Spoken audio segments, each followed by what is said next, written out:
মালদার চাঁচলে সোনার দোকানে ভয়াবহ ডাকাতির ঘটনার রেশ কাটতে না কাটতেই আবার মালদায় সোনার দোকানে ডাকাতি।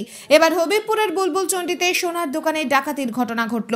সোমবার গভীর রাতে বুলবুলচন্ডির অরুণা মার্কেটের ঘটনা। জানা গিয়েছে রাত 1:30 নাগাদ 7 থেকে 8 জনের ডাকাত দল আসে। সেই সময় অন্য এক কাপড় ব্যবসায়ী হাটে যাওয়ার জন্য নিজের দোকানে কাপড় নিতে যায়। তাকে ওই ডাকাত দল বেঁধে রেখে সোনার দোকান থেকে লুটপাট চালায়।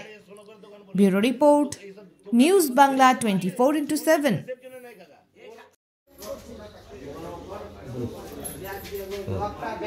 হ্যাঁ, আমি টিঙ্কু দাস। আমার বুলবুলচন্ডির দোকান অরুণা মার্কেটে। আমার দোকান। আজ আমি গত রাতে আমি কলকাতায় গেছিলাম। আমি ফেরার পথে যখন আমি বহরমপুর থাকি তখন আমাকে পুলিশ প্রশাসন ফোন করেন যে দোকানে ডাকাতি হয়েছে। তো আমার দোকানে যেভাবে তালা লাগানো থাকে, 11টা তালা লাগানো থাকে, 7টা 8টা সব সম্পূর্ণ। এবার হচ্ছে আমাদের বিষয় হচ্ছে যে আমি যে জিনিসপত্রগুলো বেচা কেনা করি সম্পূর্ণ হচ্ছে রেডিমেডের মধ্যে আমার করা হয় এবং কাস্টমারের মালও থাকে।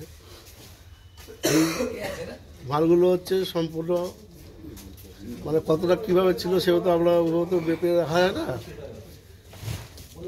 তো কী বলবো আর যাই না। এবার মানে আমার কত সোনা কত চাঁদি ছিল?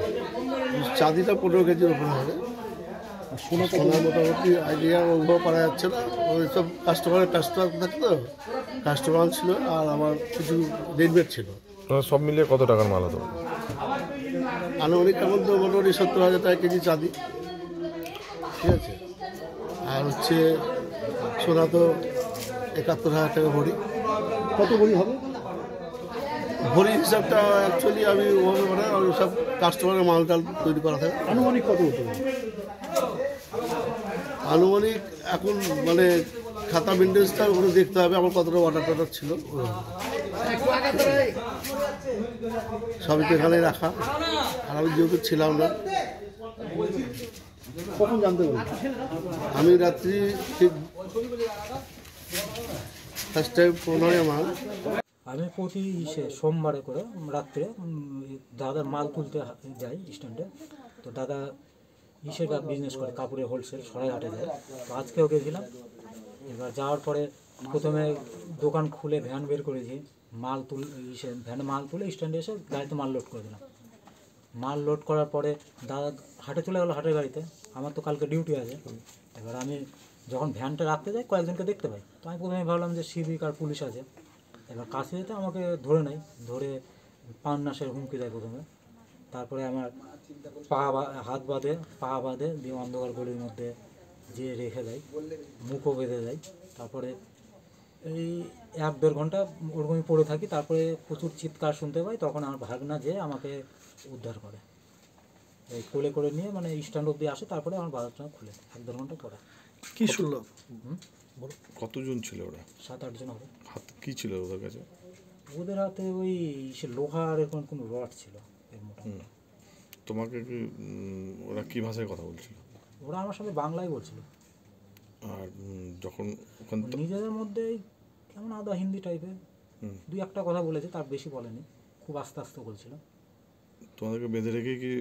একজন গার্ডে ছিল আমার, আর দিয়ে বাকি সবাই কি করছিল? আমি তো তখন বাধা অবস্থায় পড়েছিলাম, ওর আওয়াজ শুনতে পেয়েছি।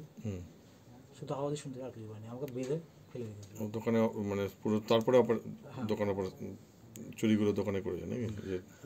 কি শুনলো পরে ওখানে কি ঘটনা ঘটে? ঘটনা বলতে পরে দেখলাম ওই সোনার দোকানে ভেঙে সব নিয়ে গেছে। কোন জায়গায় হয়েছে এটা? এটা তো বুলবুলচন্ডি অরুণা মার্কেট। কখন তোমার এই ঘটনাটা ঘটে? রাত কটা? রাত্রে ওই 1টা থেকে 2টোর মধ্যে। কতক্ষণ ধরে তোমাকে বেঁধে রেখেছিল? ওই 1-1.5 ঘন্টা। কি আওয়াজ শুনলা এবং কে তোমাকে উদ্ধার করলো? ওই খুবই চিৎকার শুনছিলাম। প্রথমে শব্দ, বিকট আওয়াজ। তারপরে কিসের আওয়াজ? ওই কিছু ভাঙা টাঙার আওয়াজ, ওটা শুনছিলাম। পরে এমনি লোকের চিৎকার শুনলাম। তখন ওই আমার 2টো ভাগনা আর 2টো সিভিক আমাদেরকে উদ্ধার করে। তোমার ভাগনা নাকে দেখলাম রক্ত লেগে আছে, বিভিন্ন জায়গায় হাত কেটে গেছে। আওয়াজ হয়েছিল কি এখন বোম নাকি ফেটেছিল, ওটাতেই ওই হাতে আর নাকে রক্ত বেরিয়েছে। কি নাম তোমার? আমার নাম অপূর্ব সরকার। বাড়ি দেবীপুর বুলবুলচন্ডি।